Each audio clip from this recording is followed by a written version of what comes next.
ça prend un petit peu de temps. Le dessin, c'est un travail un peu de patience. Hein. Quand je fais un dessin, je passe souvent des heures sur un dessin.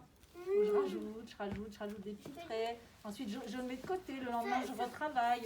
Ça met au moins une journée entière. À faire un dessin, oui. Même des fois plusieurs journées. Des fois, ça m'arrive de passer plusieurs journées.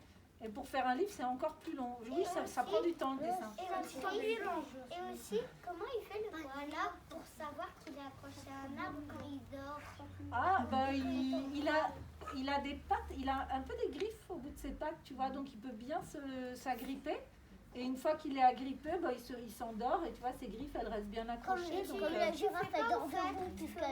Alors, je fais au crayon de couleur et je fais aussi, alors je peux vous montrer. Quand je commence, je fais beaucoup au crayon de couleur. Je fais plein de ce qu'on appelle des croquis. Je ne sais pas si vous avez déjà entendu ce mot croquis. Oui. Un croquis, c'est un dessin, c'est souvent un dessin un peu préparatoire, c'est-à-dire c'est les premiers dessins qu'on fait, où on va chercher les bonnes formes et tout.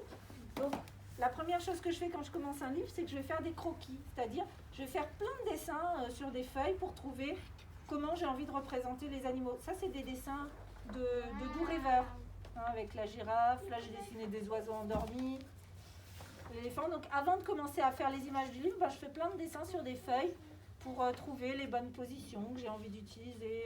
Voilà, on a le fameux koala. Voilà, ça c'est autre chose. Lui, il a une jolie façon de dormir aussi. Vous savez ce que c'est comme animal, ça? Un hippocampe. Mais tout le monde sait ça qu'il est dans l'eau. Alors, il y a des animaux qui ont des paupières comme nous et qui ferment les yeux. Il y a d'autres animaux qui dorment sans baisser leurs paupières, qui n'ont pas besoin de fermer leurs paupières.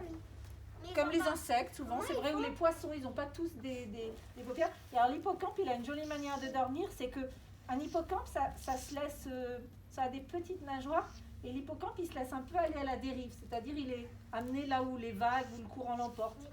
Et alors avant de s'endormir, il s'accroche. Parce que le problème, c'est que s'il ne s'accroche pas, quand il se réveille, il peut se retrouver à l'autre bout de la mer. Donc, avant de s'endormir, avec sa queue, il va enrouler sa queue autour d'une herbe, d'une algue, un peu comme un bateau qui jette son ancre.